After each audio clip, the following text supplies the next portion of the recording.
Hello अस्सलाम वालेकुम dear friends.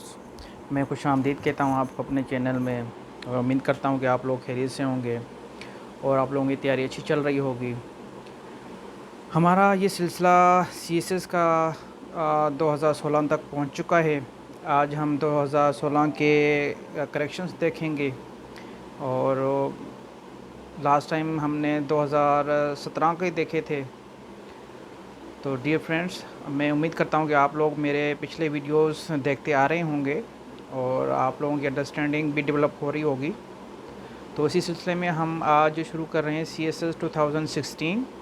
उसका जो है हम करेक्शन देखेंगे, इंग्लिश बी पेपर की करेक्शंस। तो without any wasting time let's start. ये जैसे कि स्टेटमेंट लिखी होती है उसी क्वेश्चन में CSS का जब पेपर आता है, यहाँ पे क्वेश्चन नंबर 4A है और CSS के पेपर में बी पार्ट, ए पार्ट और सी पार्ट भी होते हैं कभी कभी। तो आज का हमारा पहला क्वेश्चन है dear friends, we are staying at my sister's Capes Cod vacation home. अच्छा, ये पढ़ते हुए तो हमें सेंस ही नहीं बन रही है, समझ ही नहीं आ रही कि ये क्या चीज़ है, पहली बात।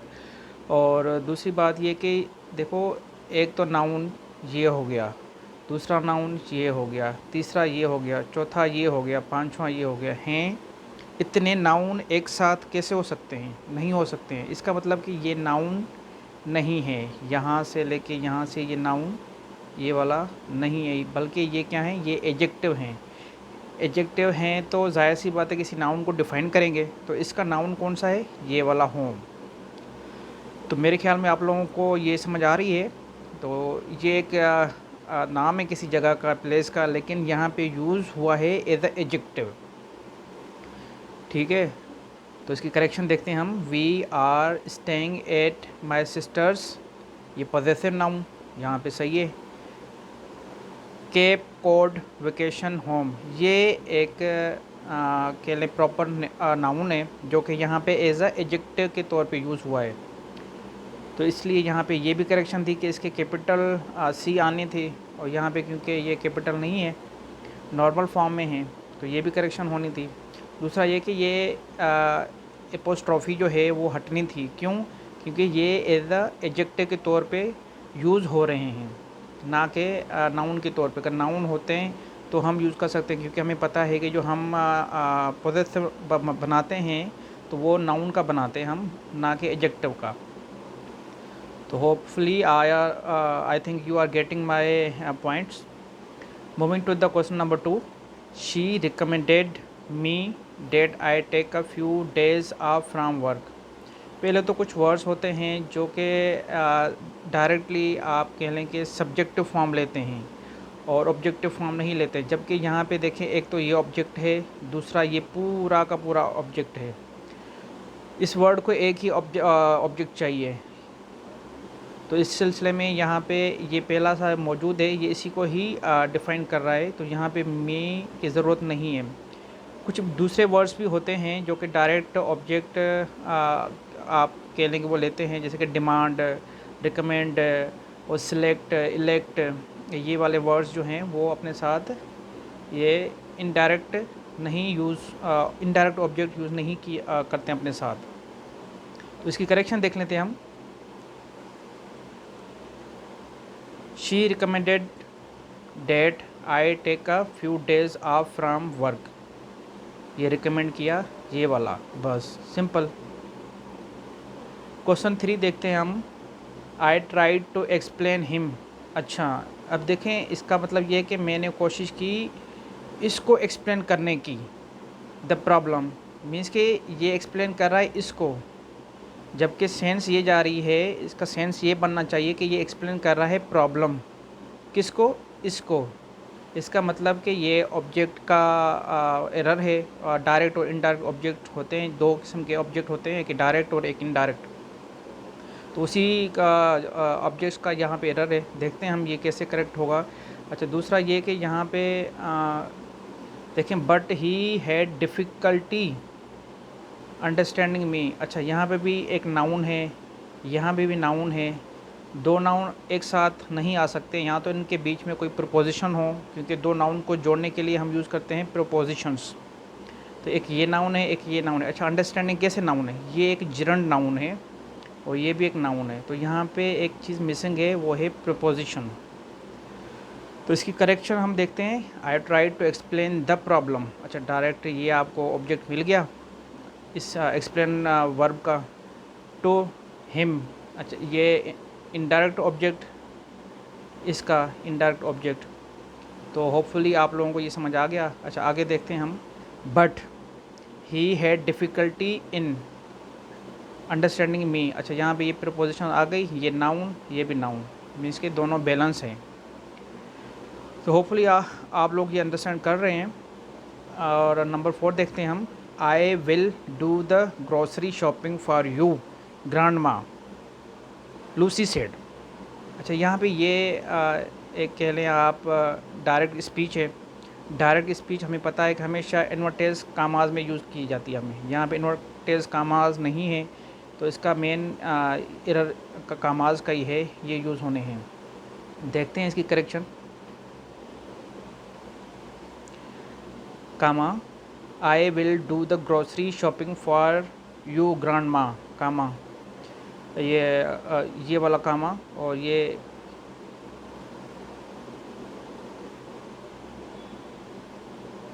इन्वर्टेज कामा हम यूज़ करेंगे यहाँ पे। इन्वर्टेज कामा यूज़ करते हैं हम डायरेक्ट स्पीच में, क्योंकि यहाँ पे इनडायरेक्ट यूज़ नहीं है, डेट लफ्ज़ यूज़ नहीं किया गया यहाँ पे।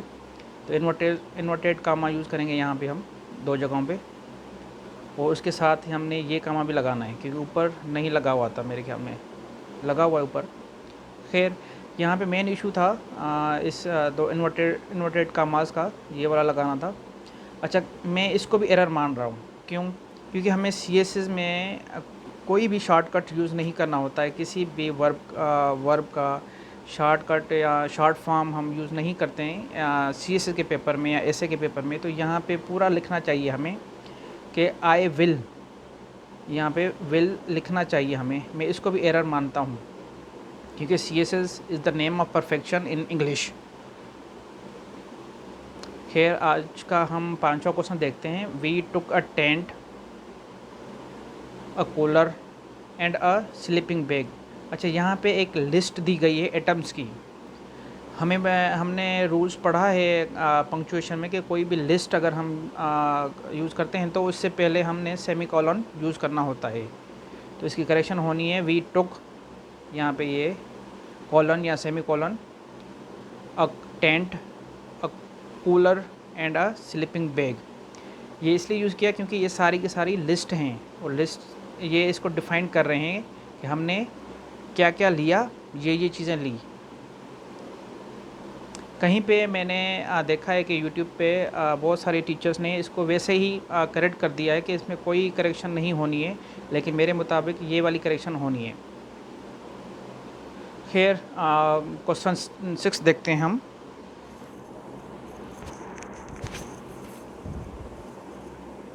आई don't know why you didn't go, if I were you I should have gone. अच्छा, यहाँ पे ये शुड है, हमें पता है शुड यूज़ करते हैं हम प्रेजेंट फॉर्म में, और यहाँ पे ये है एक पास्ट फॉर्म में, तो यहाँ पे ये मसला आ रहा है। और हमें पता है कि जो भी एक हाइपोथेटिकल स्टेटमेंट होती है तो वो हमेशा वुड के साथ शुरू करते हैं हम। तो इसका क्वेश्चन देखते हैं हम, करेक्शन देखते हैं हम। I don't know why you didn't go, if I were you I would गो। अच्छा, कहीं पे मैंने भी देखा कि किस टीचर ने क्या किया कि यहाँ इस शुड को चेंज करके वुड में रखा है, बाकी सारा सेम रखा है। लेकिन मैंने नहीं किया, इसलिए क्योंकि यहाँ पे वर है। अगर यहाँ पे इफ़ आई हैड बीन, यहाँ पे अगर थर्ड फॉर्म या पास्ट परफेक्ट फॉर्म होता तो हम वुड हैव गॉन यूज़ करते। हमने कंडीशनल सेंटेंस में पढ़ के रखा है कि यहाँ पे अगर हैड बीन या कोई पास्ट परफेक्ट यहाँ पे टेंस होता तो यहाँ पे वुड हैव गॉन यूज़ करते हैं। लेकिन यहाँ पे तो सिंपल पास्ट यूज़ किया गया है ना, तो हमने यहाँ पे ये हैव गॉन क्यों रखे, हम इसको हमने चेंज किया है वुड में जस्ट। तो मेरे मुताबिक इसकी करेक्शन यही होनी है, would, I would go. Question 7 देखते हैं हम।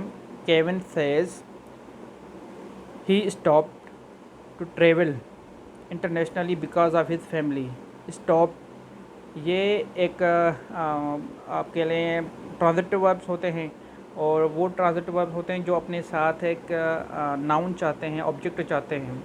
और हमें पता है कि ऑब्जेक्ट या तो प्रोनाउन का बनता है या नाउन का बनता है, लेकिन यहाँ पे ये तो इन्फिनेटिव वर्ब का फॉर्म है। स्टॉप को हम अगर क्वेश्चन पूछें he stop what, he stop where, तो यहाँ पे कोई आंसर नहीं आ रहा एज अ नाउन फॉर्म में या ऑब्जेक्ट फॉर्म में। आई थिंक आप लोग मुझे समझ रहे हैं।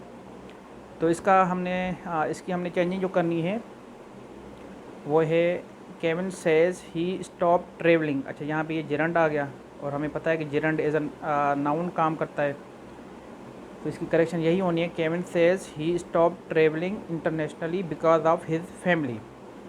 ये है करेक्शन इसकी। आज का हम आखिरी सवाल देखने जा रहे हैं। Don't run mister Salman shouted. यहाँ पे तो फुल स्टॉप आना चाहिए, यहाँ भी आना चाहिए। खैर, यहाँ पे ये भी एक डायरेक्ट स्पीच है। इसमें भी इन्वर्टेड कामाज की पंक्चुएशन होनी है, और यहाँ पे भी कामा आना है। करेक्शन देख लेते हैं हम। ये इन्वर्टेड कामाज, ये वाला, ये कामा, मिस्टर सलमान शाउटेड। अच्छा, यहाँ पे नहीं है, ये शाउटेड, यहाँ पे ये ठीक है, कामा गिवन है और फुल स्टॉप है यहाँ पे नहीं है फुल स्टॉप, तो यहाँ पे आना है। ये टाइपिंग एरर हो सकता है। Let me repeat again. Question added, don't run mister Salman shouted. एक तो यहाँ पे मिस्टेक है, यहाँ पे कामा होना चाहिए, और ये इन्वर्टेड कामाज होना चाहिए यहाँ पे, ये एरर है इनका। तो करेक्शन देखते हैं। Don't run comma mister Salman shouted. तो डियर फ्रेंड्स, आज के हमने ये 2016 के CSS के पास पेपर देख लिए हैं, इसकी करेक्शन देख ली हैं, और उम्मीद करता हूँ कि आप लोगों को ये वीडियो अच्छी लगी होगी, बहुत कुछ सीखा होगा। लेकिन जाने से पहले मैं आप लोगों को ये कहूँ कि आप लोग मेरे पिछले वीडियोस भी ज़रूर देखा करें, जो मैंने 2020 से ऑनवर्ड पीछे बनाता आ रहा हूँ, वो भी देखें ताकि आप लोगों को फ़ायदा हो। लेकिन जाने से पहले एक मिसरा कहना चाह रहा हूँ, एक शेर कहना चाह रहा हूँ आप लोगों के लिए। वो शेर ये है, सफ़र में धूप तो होगी, जो चल सको तो चलो। सफ़र में धूप तो होगी, जो चल सको तो चलो। सभी हैं भीड़ में, तुम भी निकल सको तो चलो। किसी के वास्ते राहें कहाँ बदलती हैं, किसी के वास्ते राहें कहाँ बदलती हैं। तुम अपने आप को बदल सको तो चलो। निदा फ़ाज़ली। तो उम्मीद करता हूँ कि आप लोग को ये शेर और मिसरा अच्छा लगा होगा। ज़िंदगी एक इम्तिहान है, इसको पास करना है, सभी पास करते हैं। तो थैंक्स फॉर नाउ, अल्लाह हाफ़िज़।